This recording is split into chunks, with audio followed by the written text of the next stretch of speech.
Welcome to Season 2 of Let's Break Up, Toxic Workplace Stories. Join hosts Nicola and Gina as they tackle workplace toxicity head-on. Real-life stories, well-being, and standing against toxicity await you. Let's break up with toxic workplaces and create a revolution of positivity together. As a disclaimer, Nicola and Gina's opinions are solely their own and don't represent professional advice. It's just their perspective, so form your own conclusions. Heads up, this podcast may contain adult content and explicit language. So let's dive in and break up with toxic workplaces. All right, so Lauren, tell us who you are, where you're coming to us from, and a little bit about what you're going to talk about today. I am a interpersonal communication in the workplace wonk, as well as a public speaking and presentation skills expert. I'm coming at you from Edmonton, Alberta, Canada, currently blanketed in smoke, but hey, that's okay right now.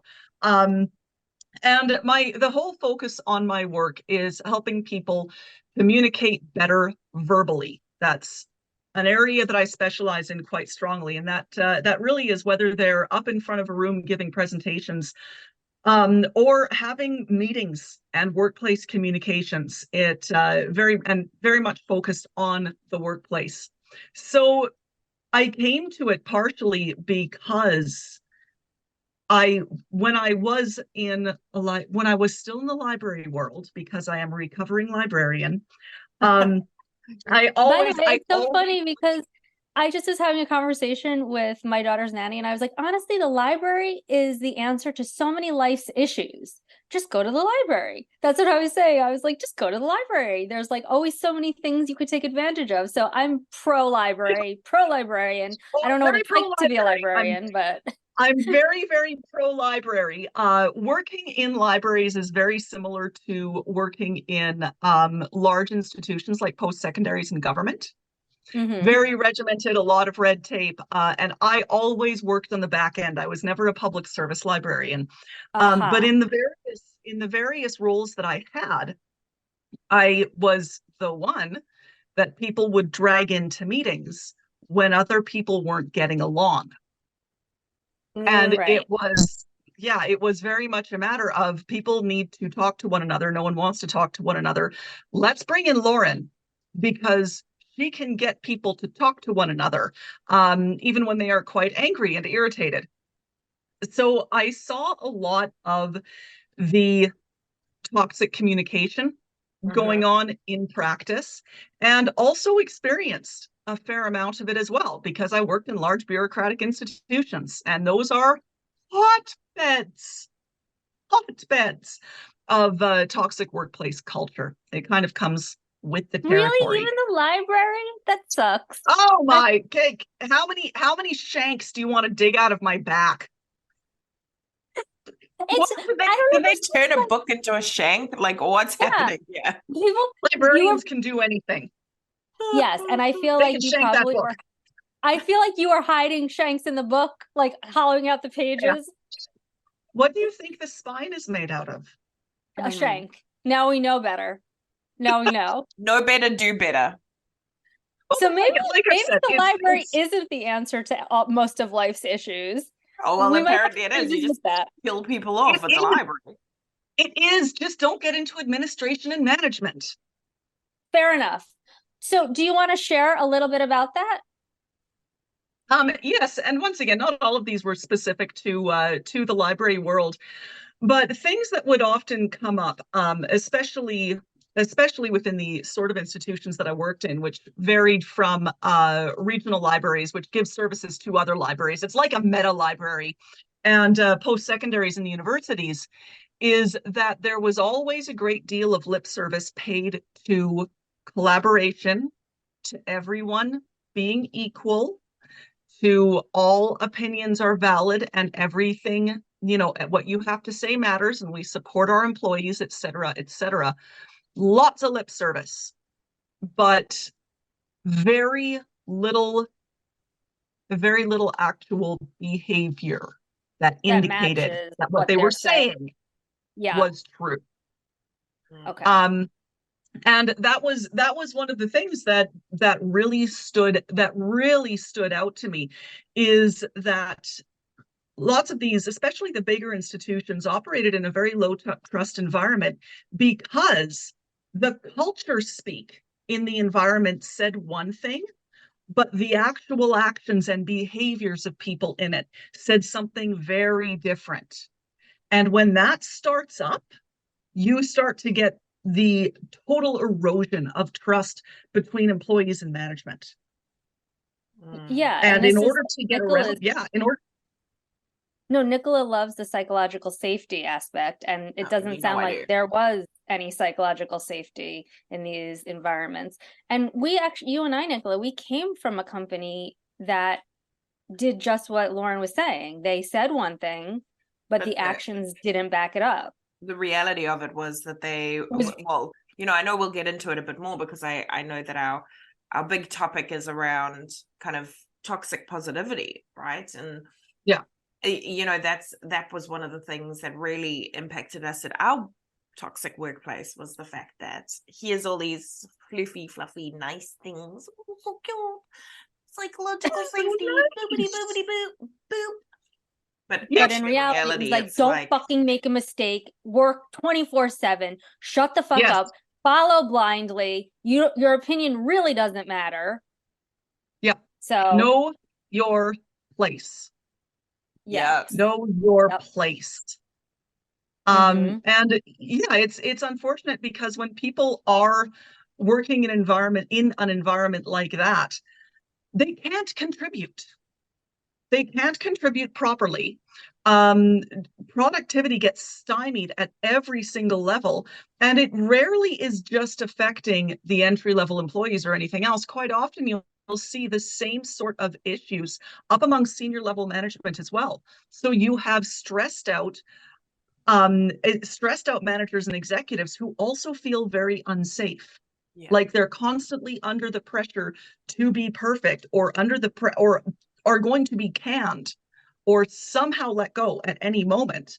And a lot of that gets buried under this toxic positivity, because you can't let the cracks show, particularly if it is in an environment where that culture of everyone has a say and we're all equals here, and et cetera, especially if that is what is being pushed. Don't let those cracks show. Everyone clamps down, and then you get this toxically positive messaging that is being backed up with very, very antisocial behavior. Yeah. Do you want to give us a very clear-cut example? Do you have one that comes to mind? I feel like you do, based on your facial expression. You're like, I thought you'd never ask. I absolutely do. A great example is from a place where I had a brutally toxic vice director who would actively pit employees against one another behind their backs. Why? I don't know. Okay. Look, I had a manager like that too, and it was fucking bizarre. It is bizarre, and I think in a way that is how they create dependency on the manager, but that's also how they ensure that employees don't start to band together and form an uprising of some kind. An uprising. And it's not about forming a union. We were working in a unionized environment. Like, it wasn't a union thing. It's that she didn't want people on the same level, basically trusting each other, because that would be a direct threat to her. So some things that would go on there are comments like, my door is always open. My door is always open. You really should tell me these things. I'm always listening. What would happen with the whole my door is always open is, first up, she would pry into people's personal lives. Well, we have to be honest with each other about what's going on in our lives if I'm going to, really help you grow as a person and help you watch out for yourself and get ahead. And no, she was looking for leverage. And I've directly experienced this with 2 bosses on my own, but a number of my clients have experienced this with management as well.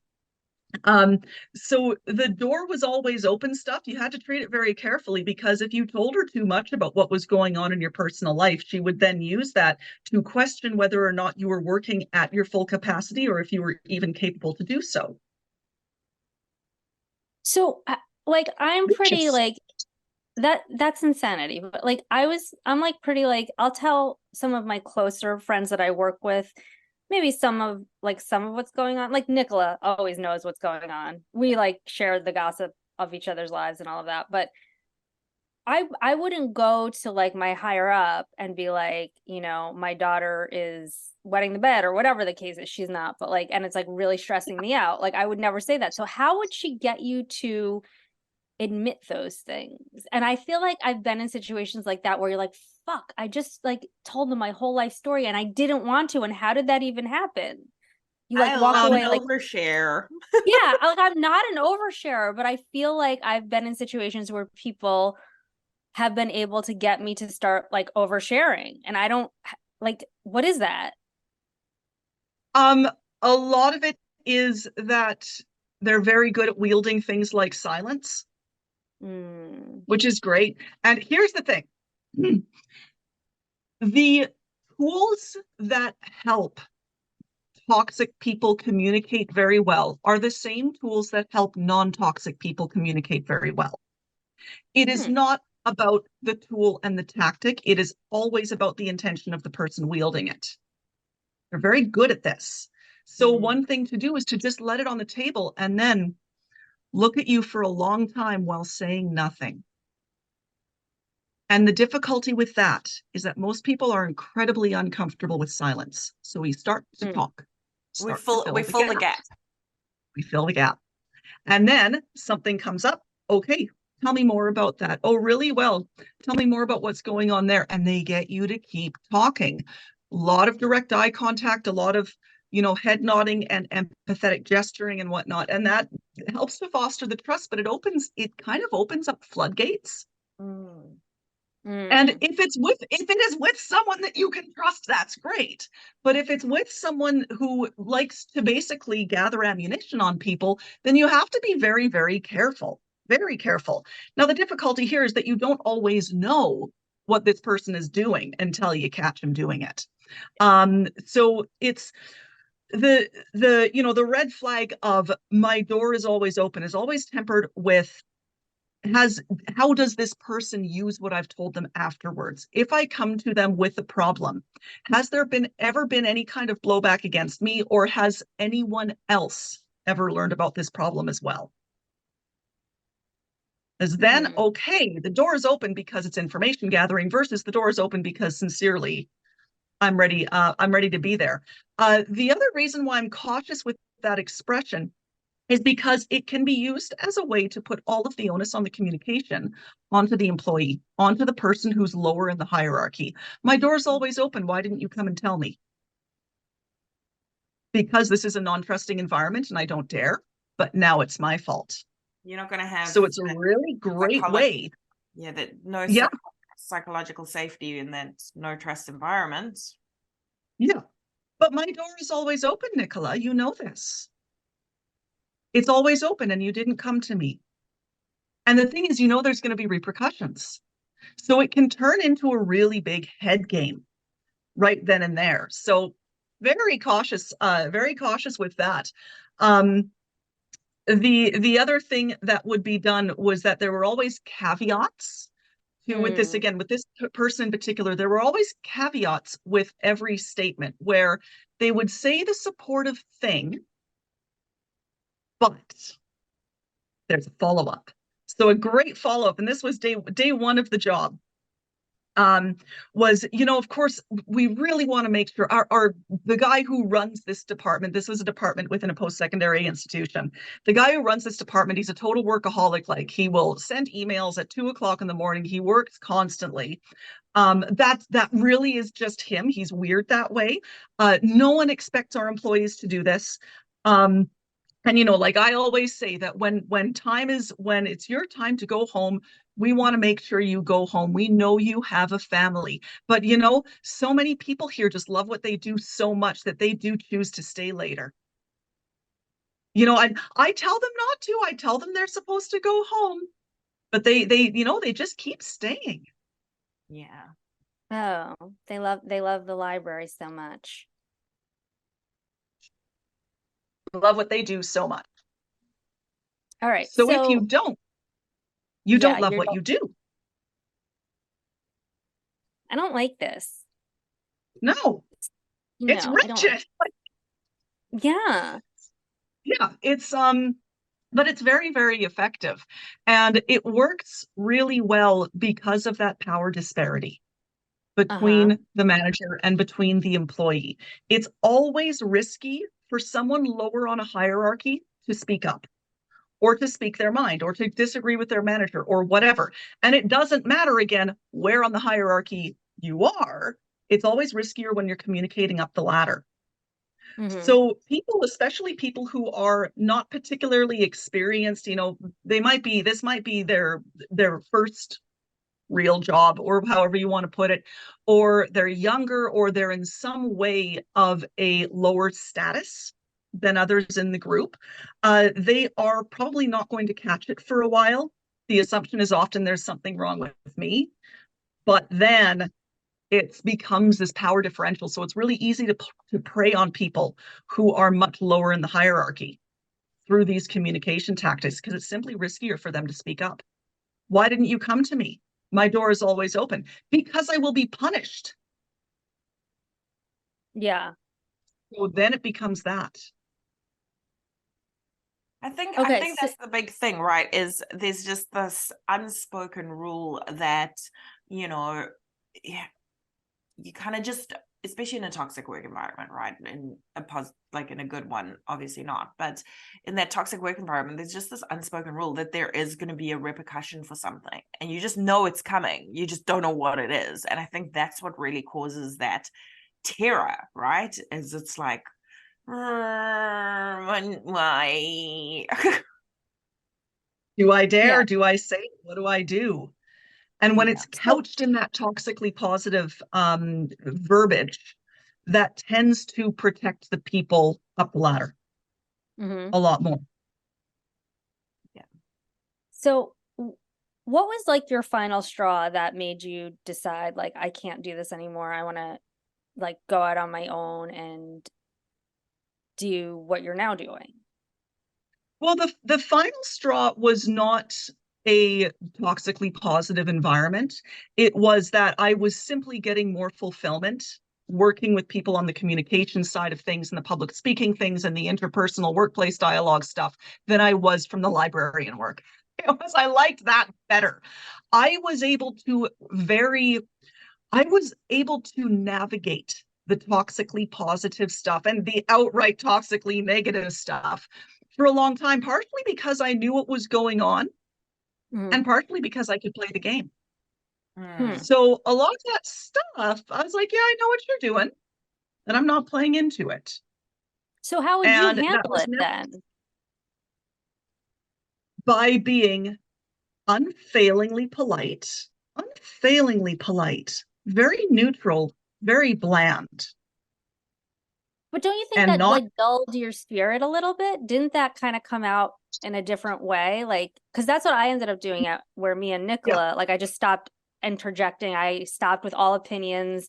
I just kind of sat and listened and I felt dead inside.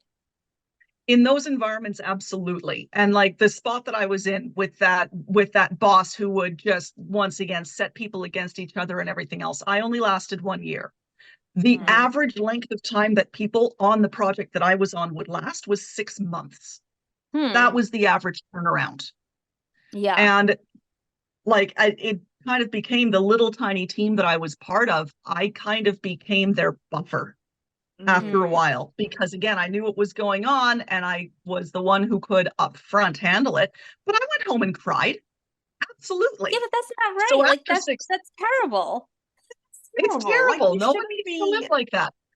So I found somewhere else, and where I worked at after that, I stayed for 9 years because it was the opposite.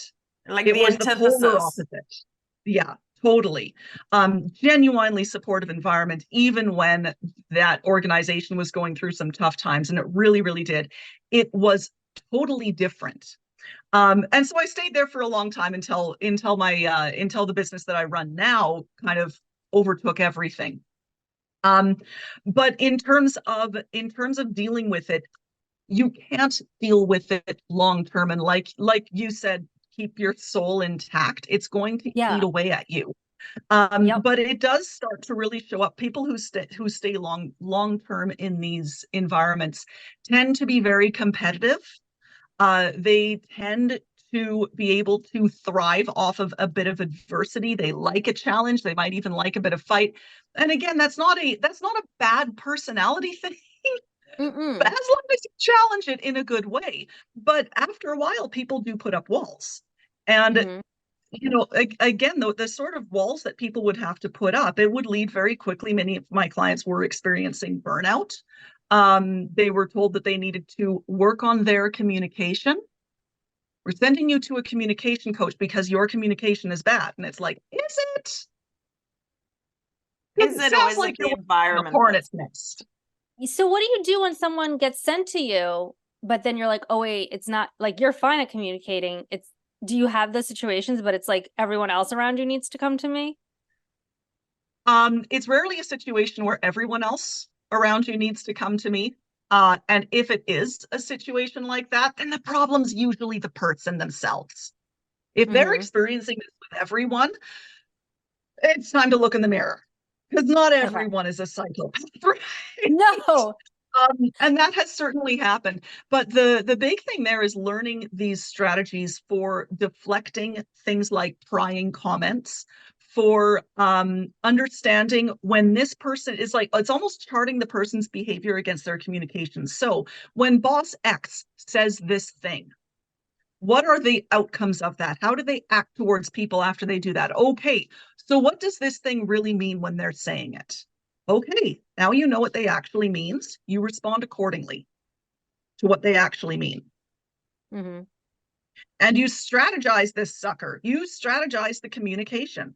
Again, if they're needing to do this constantly throughout the day, then they might need to look at a different workplace.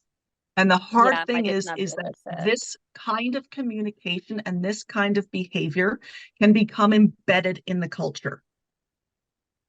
Yeah. So that's why very often I say watch out for those red flags, those statements, if they are not being backed up with concrete behavior that says that they say what they mean.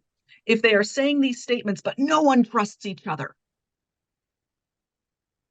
then you might want to reevaluate your workplace options. Right. Yeah. So why would someone be sent to you? Like, can you give us an example? Like, why would someone be sent to you for communication coaching? Like, is it usually they're higher up that's like, you do good work, but I think you could benefit from learning how to communicate more effectively? Or what does that usually look like? Very often, most people who come to me voluntarily, which is right. always Okay. good. If someone is being sent to me, it's like, oh no, this communication is a really difficult skill to work on, and it involves a lot of soul searching and self-evaluation, and can be very uncomfortable. But if someone has been, let's say, given like, here is a pot of money, please use it for this kind of coaching.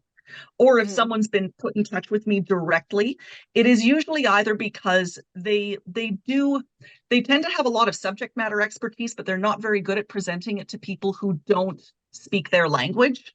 And I help them translate that language. Or because they're struggling in their role and they're looking for ways to help them struggle less. This is so interesting. Yeah. Because yesterday we did an interview with a data scientist who was working in natural language sciences. And that's like the opposite end of what you do. Like, you do the person to person, and he's doing person to computer. And it's like you're kind of doing the same thing, but very different at the same time. So it's like kind of interesting that we had both sides of the coin so close together. That's kind of fun. Yeah. Natural language doesn't mean non-strategic. Right. That's a big thing to remember, is that there's often this assumption or belief that if you're being good at this, if you're authentic, if you're a really good communicator, then you do it off the top of your head. Mm-hmm. No. Really good communicators plan and strategize and think about who they're working with and about what's going on in this conversation and what is the goal. And okay, knowing the people in the room, what are we going to need to do in order to move the needle in the direction that it has to go? Very, very strategic. You still Yeah. need to speak human. That's the Yes. natural language portion. And it's funny because my librarian brain was firing off like crazy because natural language search terms is something that as a profession we geek out about really hard. But in terms of that actual communication stuff, it's figuring out how to maneuver in the situation. And when you are dealing with a toxic environment, that strategic maneuvering is really important for your own security and to be able to operate within it. Because sometimes you can be working with people who are just, oh man, you talk to them and you think they're absolutely wretched, but then you learn that they're just kind of clueless and that's just how they talk. And you know what? Now that I know that, it doesn't bug me as much. I can get around it. I know how to talk to Jim. Jim frames everything that happens as if it was a catastrophe and the world was ending. Yeah. This is my business partner. That's what he's like. Is his name Jim? It's not, it's Joseph. So, but almost. Sounds just like, yeah, it sounds like Jim because it'll be like, oh, there was a news article about retail something. And he's like, we're going to go bankrupt. I'm like, what? Like, how do you go from like a news article about one of our clients, like maybe not doing well or closing stores to we're going to go bankrupt? Like, I need you to help me to connect those dots. Like, maybe they won't be as big of a client of ours, but that doesn't mean we're going to go bankrupt. Like, there's nothing, there's a lot of steps that need to happen in between. But yeah, he's like, the sky is falling all the time, Chicken Little. Yeah. It's a classic emotional communication response. And we all have emotional responses. We should. Those who don't are probably not fit for human consumption. But it's a matter, you can probably figure out, okay, so what is Joseph speaking from he's speaking from his panic brain right now. He's speaking out of fear. Right. He's speaking out of fear. He's scared. And this is how he reacts. He has big reactions. He gets them out. Everything's going to go awful. And then you talk him off the cliff. And that's how it goes. And if you can find that kind of balance, then you can make your way through. And you can make your way through very productively.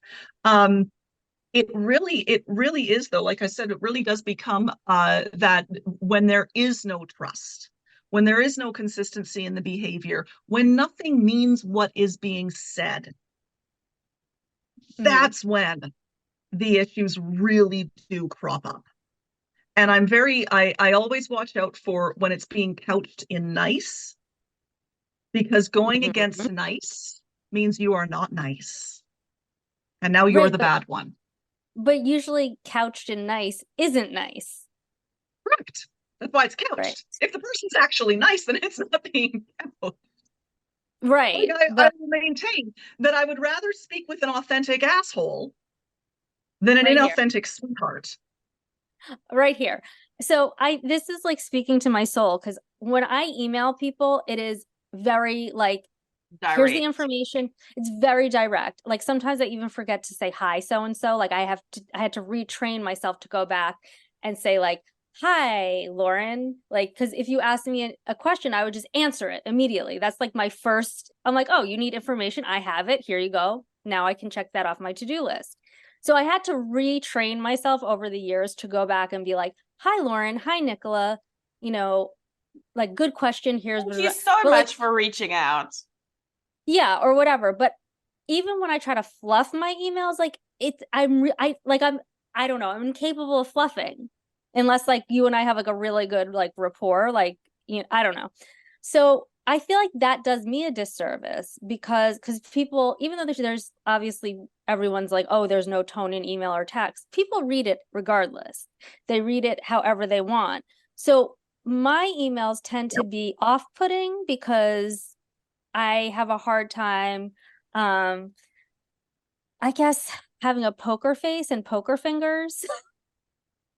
because I'll just be like, oh, that's weird. That doesn't make any sense to me. But okay, like I have a hard time like having like a buffer. Mm-hmm. And what you mentioned, where people will read it in whatever tone they want, it's called prosody. It's like, you know how music has a melody?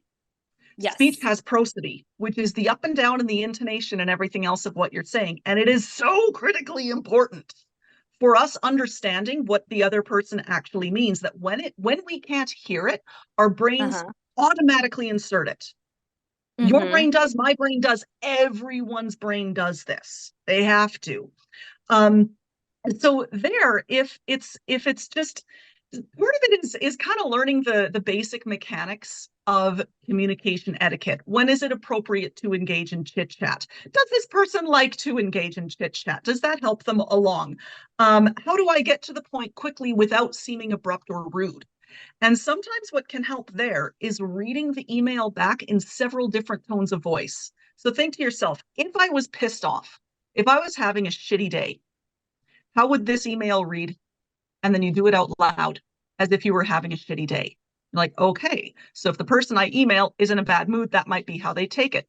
If it's just normal and neutral. Yeah. Because I feel like it out loud. Because like I feel like I have read people's emails, and in the past I would be like, oh my God, this fucking bitch, and I'd like send it to like a colleague or whoever, and they'd be like, this is not a bad email. And then like, 20 minutes later, I'll like reread and I'll be like, oh no, it's really not that bad. Like my initial reaction was like, oh my God, this person's such a piece of shit. Like I hate this person. And then like somebody else needs to like check me and be like, this is actually like, what's wrong with the email? Yeah, like there's nothing wrong with this email. Like just relax. And that was just like wherever your head's at, it's affecting it. Right. Like I was probably stressed. I was probably feeling some type of way. I didn't want to deal with the issue at the time. Like it's more personal than it is about the email or the communication you actually have in front of you. Because once I had like that buffer to kind of like relax and go back to it and really read it and not just like skim it and then assign what I was feeling emotionally onto that email, it's usually never as bad as I originally thought. I'm like, oh yeah, okay, yeah, this is not bad. Yeah. But and when you do things out loud, all of a sudden it's like you're activating another part of your brain. You're like, oh, well, maybe they aren't streaking at me. Yeah, exactly. Yeah, maybe they aren't.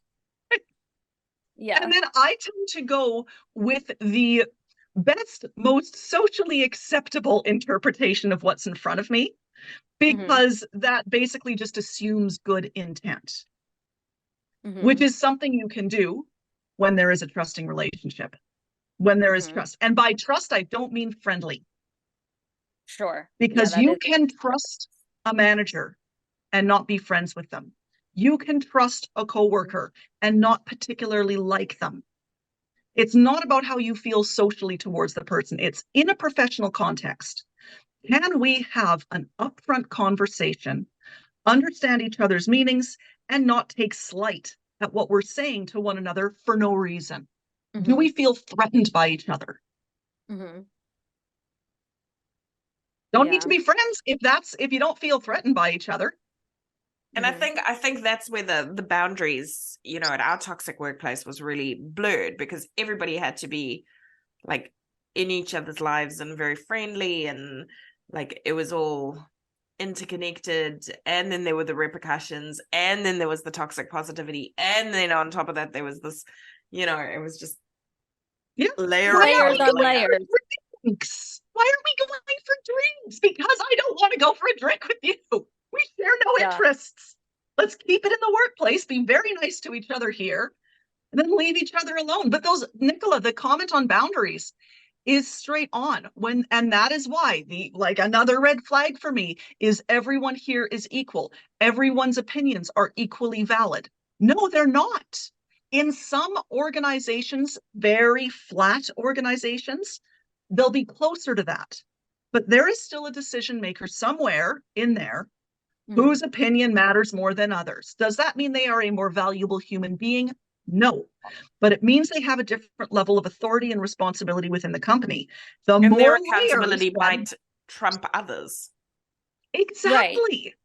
But usually those people have the experience and knowledge to assume those positions. That's what you would imagine. So, not to reuse the word, but imagine me and Nicola's surprise when key decision makers in our company had zero corporate experience before in their life, and they're now COOs and CEOs.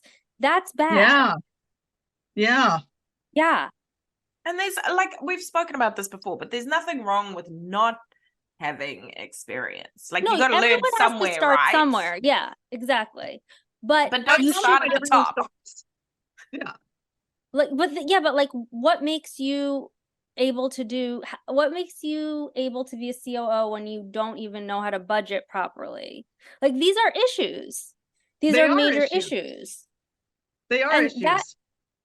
And like, God forbid I would stand up for like what I knew to be a wise business decision because I outranked you in experience, age, and just expertise in this area. I was told I was too competitive, and Nicola was always told like she was like a bitch. And you were a little bit, but that's because you were sleeping like 2 hours a night because they like overworked you like an insane person. Ooh. Yeah. But it was, I think for me, I can only speak for myself, but Nicola, you might agree. I was always leaving the workday frustrated, like frustrated beyond belief. I just didn't leave the workday. Well, you just never stopped working. You were like, I'm going to double down and work like 36 hours straight with like a 4-hour nap in between my next 36-hour shift, right? We're going to fix this by doing it more and harder. Yeah, harder. But Nicola, take time off. Please take the time off. Okay. And then you're on vacation and you're literally pulling over on the side of the road on your vacation to solve problems. Yeah. So when they said, take time off, we need you to take time off, we want you to take time off, did they follow that up with actions that allowed you to actually do so? Nope. Then they didn't mean it. No, they didn't. They had followed up, but you still insisted on going into your email at 2:00 in the morning, then that's a different problem. Right. So it's always that monitoring of, do they back up what they say? And if the answer is yes, then you can start to look at internally at yourself and say, maybe I am the problem. But if the answer is consistently no, and it isn't no just with you, it's no with other people as well, now you know you've got a toxic situation. No, you know what was really interesting is when the CEO took time off, no one could contact her. It was contact either me or the COO. Yeah, like, rules for thee, but not for me. Yeah. Yep. Yeah. It was just,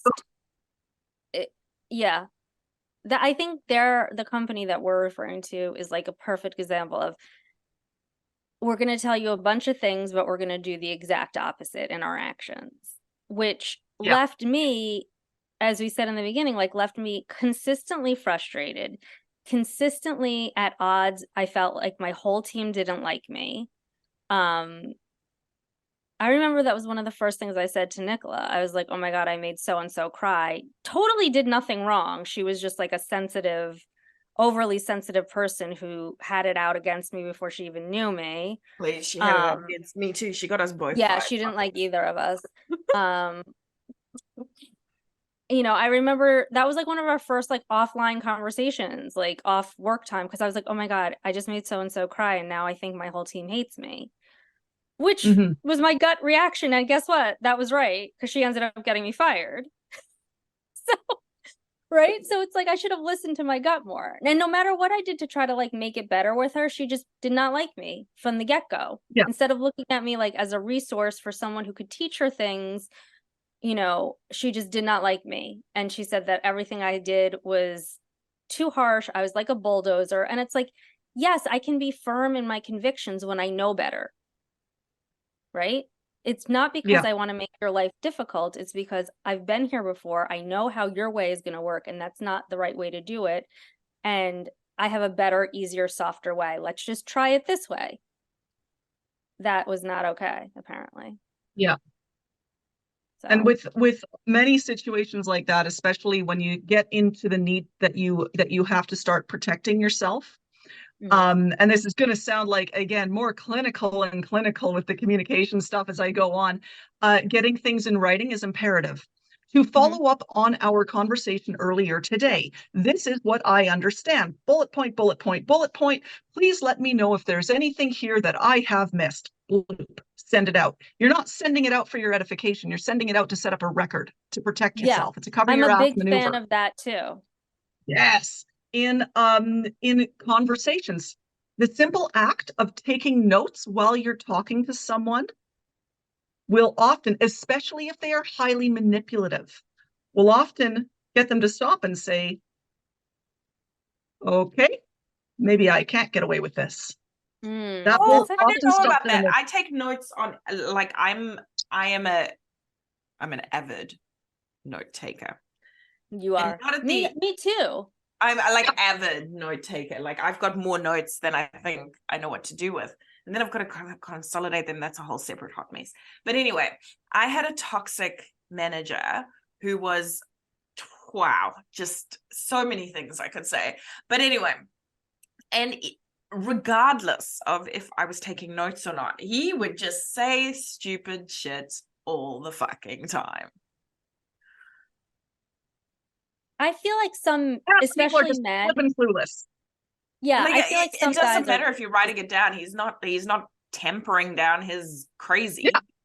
And I would say that is probably that's an asshole as opposed to a manipulator. Yeah, I would say that's just a clueless idiot. Like, yeah. Manipulators know. They know that they're working you. Yeah. And if you demonstrate that you are someone who pays attention and is not going to be easily worked, they will quickly stop. Most of the time. Yeah. But taking down notes, that's one of those things. Followed up by, if something sounds really odd. Sorry, I just wanted to catch that. Could you repeat that for me? So what happens and write it down when you're in a remote setting? Honestly, I find that remote is much the same as in person, depending on how comfortable people are in camera. So remote, I always tell people, and this is because I take tons of notes as well. I have to, if I'm going to keep track of everything that I've agreed to in conversations. But I will let people know. So just, if I look away from the camera for a little bit, I'm not ignoring you. I've got my notes open on this other monitor over here. So I'm just taking notes. And every now and then I'll let them know. Could you just hold off for a minute? My, fingers need to catch up with my brain. And I take the notes. Yeah, I think that would have been super beneficial. I would have been like, if I had said like, oh, give me a second. I just want to write down a couple notes that you just said or whatever. Even if they can't see you, like sometimes people wouldn't always like use, like you wouldn't know if they were actually like even there because they would like not have their camera on and of course not participate in some cases. So I think if it was verbally said, oh, I'm taking notes, like in a kind way, it might have kind of curtailed some issues. Yeah. Yeah. I agree. Yeah. It can. It really, really can. It's that notion of, is this person paying attention to what's going on? Are they being diligent? And sometimes it can mean that the toxic individual that you're working with will become wary or not want to work with you because they can't work you as well, and they know it. My personal experience has been they start to not try to pull this crap with you. And for a number of my clients, when they started doing this sort of thing, sorry, could you repeat that back to me? I just want to make sure I have it down for accuracy. Okay, here's the follow-up. Strategizing what they were going to be saying going into meetings. Write down. I often recommend, if you are going into one of these meetings and you know that it's going to be hard, I will say, like, have a list of tangents that you will not go on, or directions that if the conversation goes here, you're going to redirect it back. So have your own flags on your cheat sheet walking into that meeting, because when you're worked up, when your emotions are worked up, when you're feeling flustered with a toxic workplace individual, you're not always able to notice those things in the moment. I'm sorry, I can't remember, Nicola or Gia, if it was one of you who said that you find yourself just spilling everything and not even realizing That was that me. you Like went down that I road. found Gee, yeah.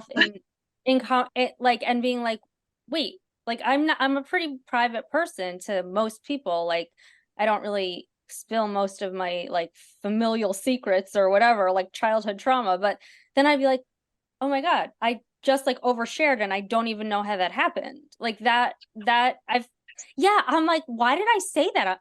I'm Why so did I weird. say Like that was that? so weird. Yeah. And it's Yeah. really hard to catch yourself in the moment. So for someone like yourself, my recommendation would be on your notepad, you have written on the side things you will not discuss. Mm-hmm. Just like, don't talk about dog, kid, whatever. And if you find yourself going there, it's a reminder. The paper is doing it's like you've got your own little communication coach beside you and it's nudging you in the ribs and you're like, oh shit, I And it's like, started to go down there. I'm shut gonna up. stop. Yeah. Yeah, Yeah. I'm gonna stop When now. And it helps you refocus.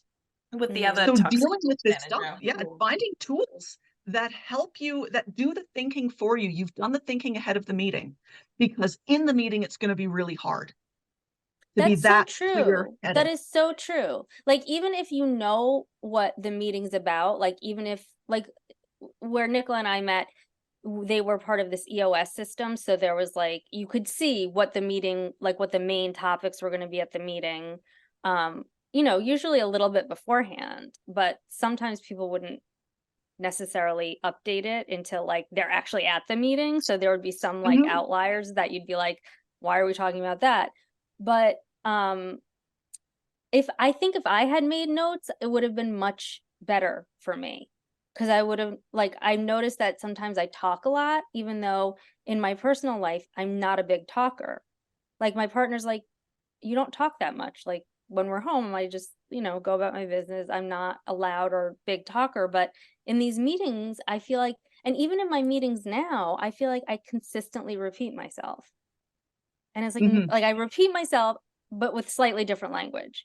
And I hate that. So like what could I do to help myself doing that? It's like I said it, like I also am a firm believer that if you ask or say something once and you do it again, after that it's almost abusive, right? Like you say something twice.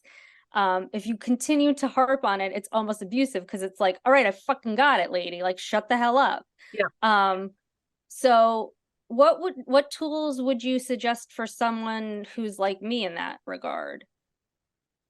So first question, are you more likely to repeat yourself when you're trying to make a point, or is it more something that you do when you're working through an idea or a problem? I would say it happens in both scenarios, because I want to fill the silence. But the thing is in my personal life, I'm fine with silence. Like I'm fine with comfortable silence. But it's like back to what you said in the beginning, most people don't like silence. So they will start talking and potentially oversharing, or in my case, being repetitive to fill the blank. Yeah. And personal and private are different. People act differently at work than they do at home, because it's a different location with different relationships and everything else. And that is something that, instead of saying, well, I don't do this at home, and darn it, why am I doing this here? Geez, just say, this is what I do here. And it's fine. I need to watch for it. I would recommend that first up, when you catch yourself, pay a minute, like spend a few brain cells. You kind of almost have to split your brain in two to do this, but you devote a few brain cells to paying attention to what you're feeling at the moment. Am I irritated? Am I agitated? Am I really wound up? What am I thinking about the other person? What's my heart doing? And then you'll start to notice almost like the physical sensations that are accompanying this repeating. I'm willing to bet that it's when you're wound up. It, like, the most recent example, I was having a virtual meeting with a client, and there had been a project that we just came off of that was mismanaged by everyone involved.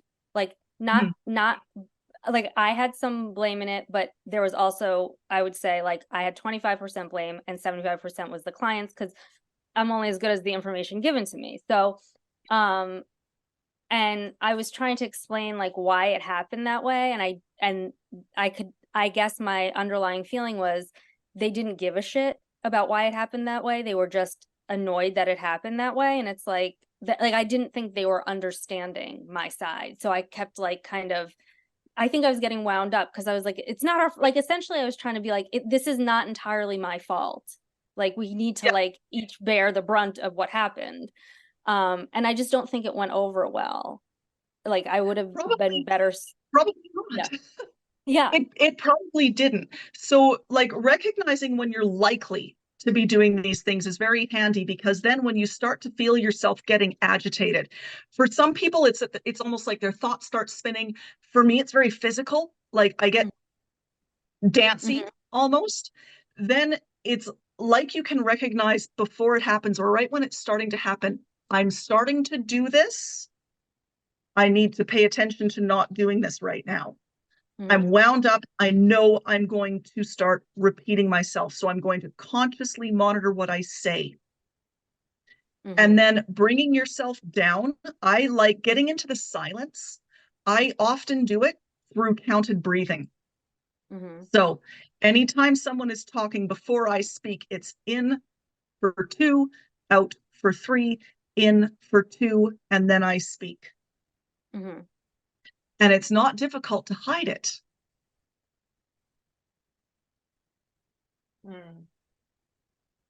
Okay. Yeah. Like you can do this in the course of a but you're forcing yourself to stop. And it's not even stop so you can think, it's a pause. It's not even pausing so you can think of what to say. It's to settle and to kind of let your brain catch up and to just be in the moment and then speak again.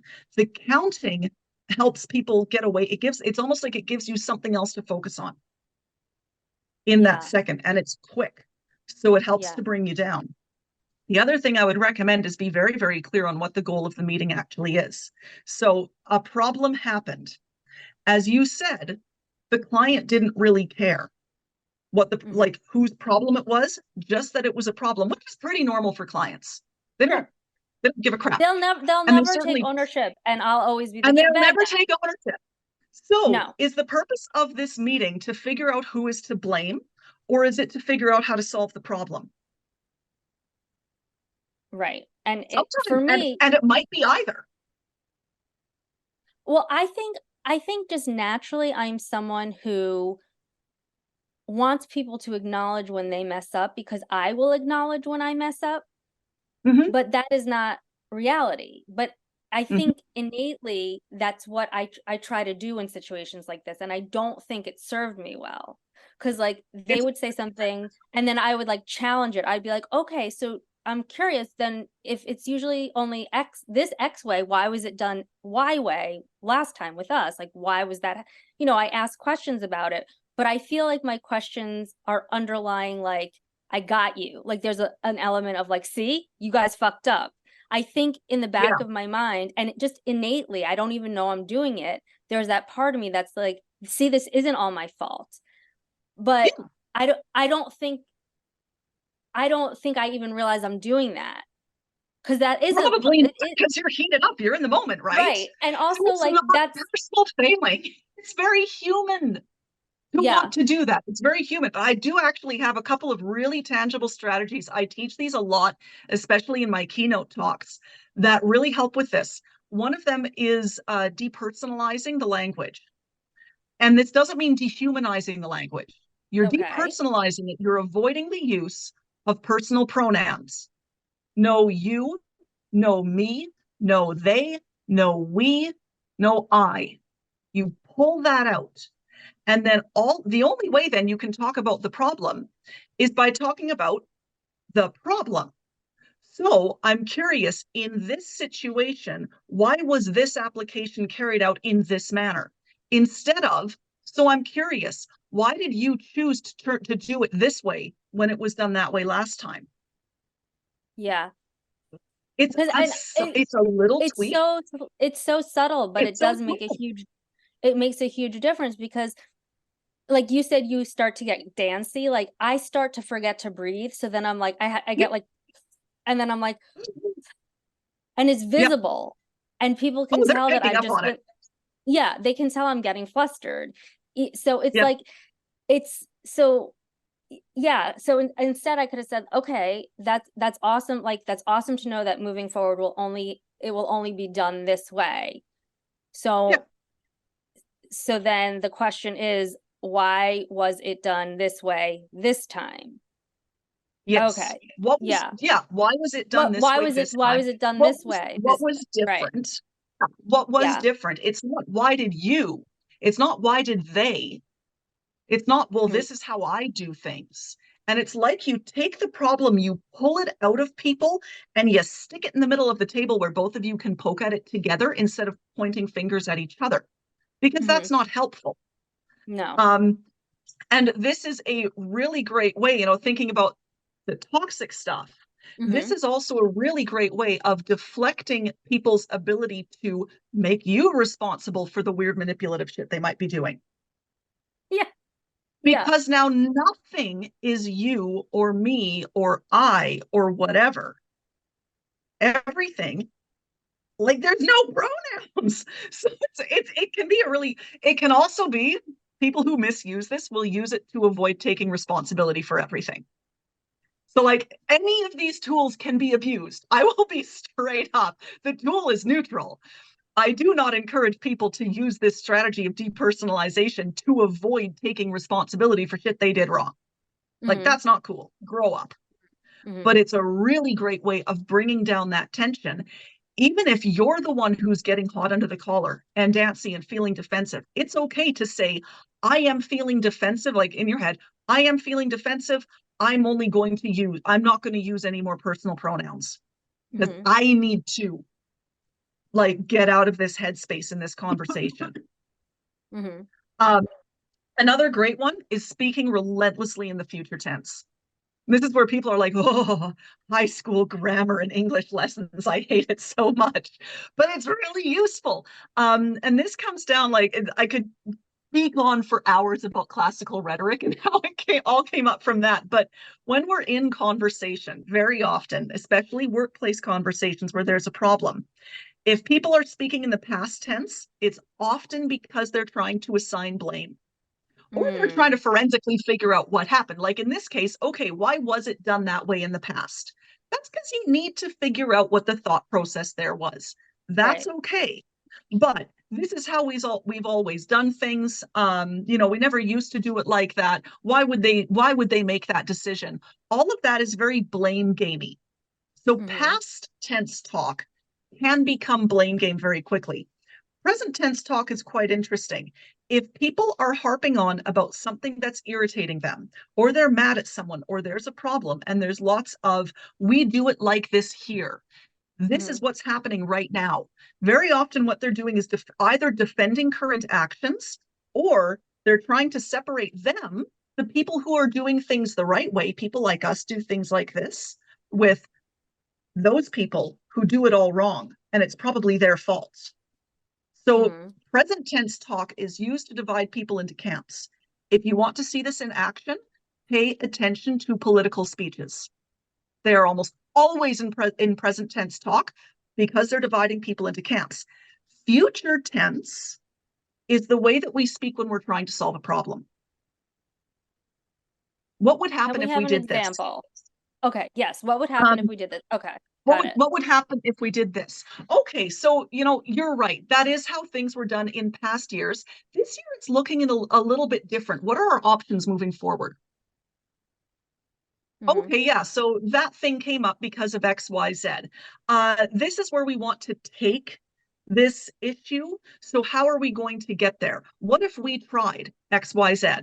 What if we looked at ABC? That's future tense talk. And it's speaking basically in the language of possibilities and solutions. Now, you might get people, I'm guessing that Joseph is one of them. Was it Joseph, your partner? Joseph's my business partner. He doesn't do anything client facing, but yeah, I do. I'm guessing unfortunately. Joseph will do this. He will speak in future tense, but he'll catastrophize everything. Yeah. Oh, for sure. You're gonna go to hell. Okay, Joseph, sure. So assuming that it doesn't all go to hell, how about if we try this? Right. So some Yeah. people will use future tense to catastrophize, but when you doggedly stay in future tense and it's still that, so here is a potential solution. How could we carry out that solution? What might the results of that solution looks like? If that solution doesn't pan out, what are our risk mitigations? All of that is saying, here's how we're going to work with it. And it pulls people out of negative headspace. It pulls them out of that blame game focused speech and keeps them on track. For toxic people, for toxic situations, it ensures that you are not dwelling in toxic conversation.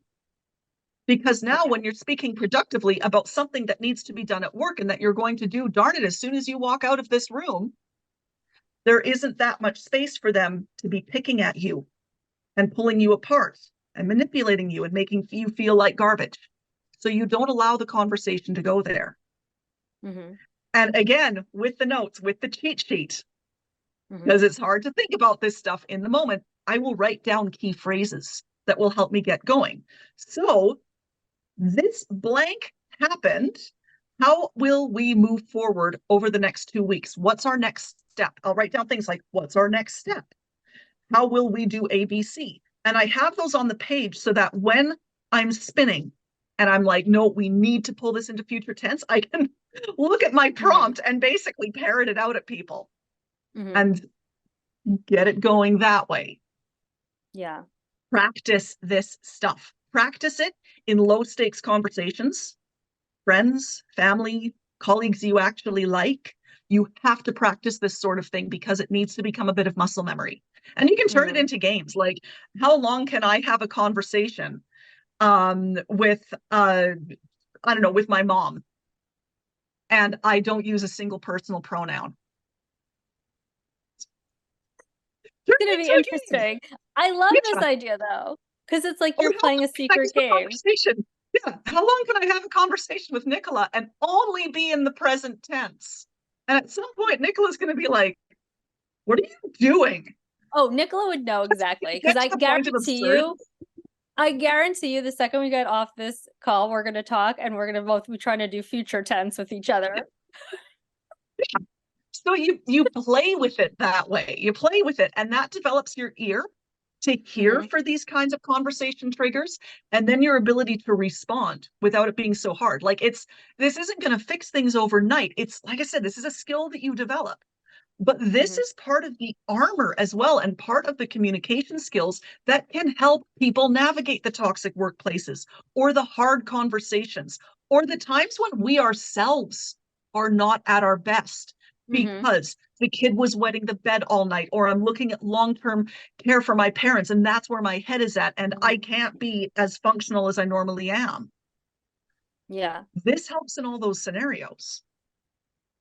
So how did you really hone in on doing this? Is it because you were sort of like in linguistics, or like being a librarian? I feel like that's part of like the scope of, library science. It's kind of like studying just the written word, context, that kind of stuff, right? So it's like, how did you really hone in on these, and how did you learn that they were, almost always beneficial? Like your different strategies. I've got a really weird mishmash of experience that I bring into this discipline. Part of it is a performance background. When you are involved in acting, when you do acting training, like I did acting, radio work, dance, all of that requires you to be sensitive to the emotional impact of words and of intonation and of nonverbal communication and all of that. So that helped to develop that emotional intelligence side of things, which is very useful and is part of strategic communication. In my undergrad, it was all about English language and classics. So rhetoric and language, like you said, in library studies, that understanding how people think around information and use it and interpret it is an enormous part of that discipline.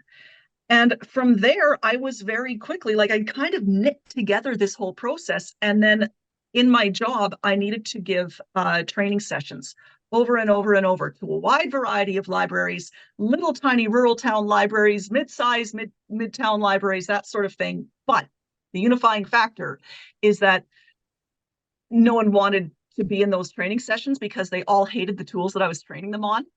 And I had to figure out how to get them to not hate the tools.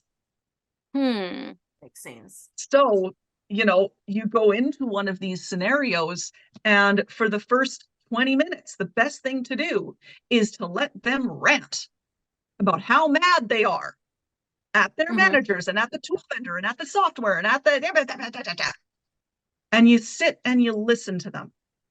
And you go, okay, how are we going to move it forward to the point where, oh, shoot, I am so sorry. You're allowed to leave that in there. This is the messy middle, my friends. The jig is up. Her stand is unstable. We all went on a little roller coaster ride with you there.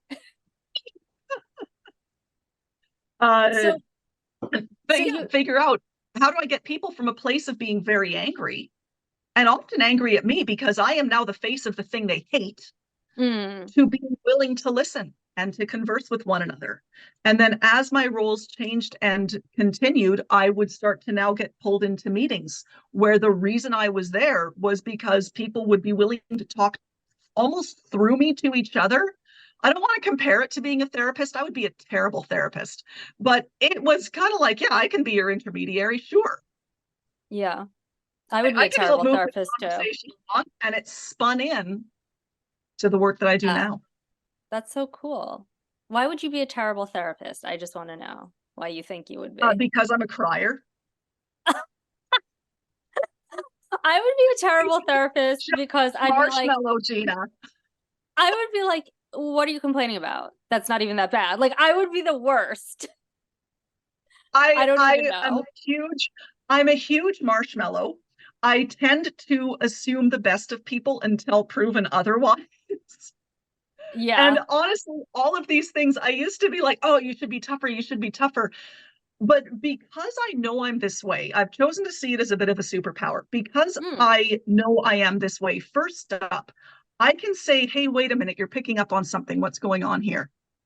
And be able to figure out what's going on in the dynamics fairly quickly. But also it means that I have to be strategic in my conversations.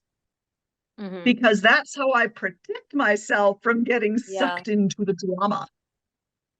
Yeah. So, oh my God. Oh, wait, Nicola, now that we asked, we both answered. Why would you be a shitty therapist, or would you be a great therapist? Oh, I would be a terrible therapist because I would tell you what you need to do to sort your life out. Same. That's bullshit. I'm like, no, sort it out. You and I were on the same wavelength because I'd be like, oh, you didn't get your allowance this week? Boo-hoo. Move get forward. Another job. Sort your Go get shit another out. job. Yeah. You couldn't pay your bills? Get another fucking job. Yeah. Like, I would be the worst. Bitch, please. Have you practiced gratitude today? Because clearly you aren't doing that, you spoiled brat. Worst. Me and Nicola would have like the least attended practice. But like when it comes to psychologizing your friends, you know, like I'm not terrible. Like no, I'm not you're way better than me. And where you've done it to me. Hold on, let's unpick this a little bit and then kind of regroup it. But if it were a job, oh my God, I would the worst. Because I just don't have time for stupid. So if you're coming to me and you're like, well, and I'm like, dude, I'm from a third world country with like trauma. Please, tell me your sad, cute story. Cute. Yeah, you and I have similar childhood trauma that probably makes us that way. Because like I used to be told as like an 8-year-old, like pull up your bootstraps and just get it done. So it's like that's like what I grew up on, which is not at all okay to be telling like an 8 and 10-year-old that. But like that I'd probably be like spewing the same advice. It's character building, Gina. It's character building. Exactly. Yeah. You're gonna have to do a lot of things in life that you don't want to do. Is that there's room for that as well. And when people trust you, you can be that way with them. You can be extremely straightforward. You can be very blunt. You can be as upfront as you like. And if that's consistent in your behavior, and you are also supportive when they need it, and they can trust what you say and that you have their interests, and it's like, you know when to be that way, and you can tell when they might need a hug, Like, because sometimes people just need a hug and that's it. And then they'll be okay. Sometimes they need a lot more than that, and you should refer them to an actual therapist.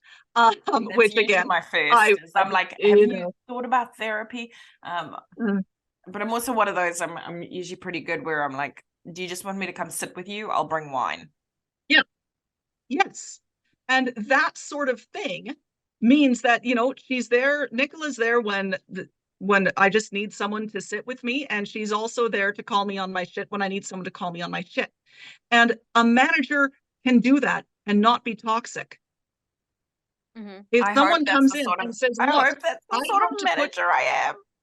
Yeah. But if someone comes in and says, look, I had to put my ancient, toothless, semi-psychotic dog down yesterday, and you're like, I met that dog, I fucking hated it. It was psychotic, good riddance. But you go, you know what? That's really hard. I'm sorry. I get why you can't be in this meeting. And you give them that empathy in that space. And then another day when they're struggling for something else, you can come in and say, you know what? No, we're not doing this. Not today, Satan. Not today, sweetheart. How are we going to move forward? They still know that you can be really empathetic when it really matters. Yeah. So, all right. So our time is kind of wrapping up, sadly, because it's been a very interesting conversation. And honestly, like, I feel like the flow of this couldn't have been better from Melissa yesterday with the data science around what is it? Natural language? Yeah, natural language. Natural language, yeah. Yeah, to actually like dealing with people. Like, it kind of just flows, right?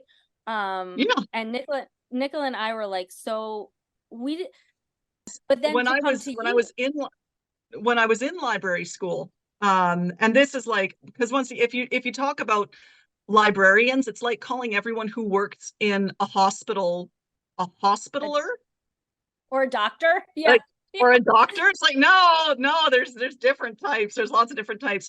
So some of the nerdiest branches of librarianship dealt with searching, information searching behavior, and specifically how you create good search engines, because library catalogs were basically always on the forefront of search engine technology. And that's why the natural language thing was like, it's because the way that people look for information isn't the way that search engines used to and library catalogs used to parse information. The engine worked differently from the way people talk. So when I was in library school, creation of natural language search engines was a big thing in our technology environment. How do we get the search bar to recognize what someone's looking for if they're asking, like if they're typing in the search query the way that they speak? And that was a big deal because we were getting away from like old school coding stuff like Booleans. Who the hell knows how Boolean operators work? Oh, please. I remember when I was still back at school, we only used Boolean. Yeah. And it's a pain in the ass. Because you basically have to predict. Like, it's really, really hard. But to take that to the point where you can now type in a natural language query and have it go through, that was an enormous change in technology. So that's that's deep geek library. That's deep library geek. Love that. I was never that much of a nerd. I'm no good at programming. So tell us all of the details around where we can find you. Where can people hunt you down? Where do you hang out? I hang out on, of course, my website, laurensergi.com. And I hang out on LinkedIn, and I hang out on YouTube. And I got a lot of YouTube videos on like communication Q&A. There's this scenario that I'm dealing with. How do I make small talk at a Christmas party? How do I fix the corporate slide deck that I'm not allowed to change? How do I make that interesting? Things about workplace communication, presentation, public speaking. I've got lots of videos on that. I've got interviews on there as well. All sorts of stuff on the YouTube channel. And of course, it's all linked back to my website too. You just look up Lauren Sergi or at @LSergi on YouTube, you'll find me. Okay. That's so cool. I wish I knew about this before I had that big meeting. I probably could have saved myself the agita. Anyway. You're allowed to bring in teachings. Yeah, I know. I think this has been a fascinating conversation. I think me too. Yeah, it's been so interesting. And I think it's one of I'm those. glad you enjoy it. I apologize for the falling phone and the difficulties connecting on Zoom. You're fine. We Oh, good. If anybody knows us, it's like Nicola's usually up at the crack of dawn. I usually am rolling in right on time and being like, wait, who are we talking to now? I actually knew that we were talking to you today, so I was a little bit ahead of the game. I was off my game this morning because I was up at like 5 for this call, 5 a.m. Oh my God, you have my sympathies. Yeah, I'm not a morning person either, so. I did actually, and as far as the phone falling goes, it's not the worst gaffe I've made. I threw the microphone at an audience. I don't often use handhelds, and I'm a hands talker. And in a moment of enthusiasm, with my hand. Yeah, and the microphone went flying out of my hand.